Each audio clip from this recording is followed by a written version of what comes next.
الله يبدأ الخلق ثم يعيده ثم إليه ترجعون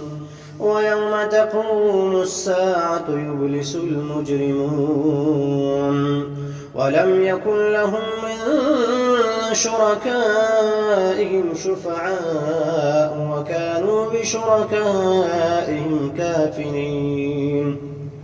ويوم تقوم الساعة يومئذ يتفرقون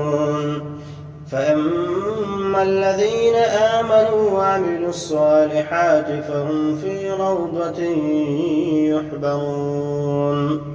وأما الذين كفروا وكذبوا بآياتنا ولقاء الآخرة فأولئك في العذاب محضرون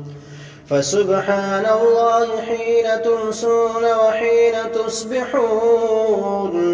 وله الحمد في السماوات والأرض وعشيا وحين تظهرون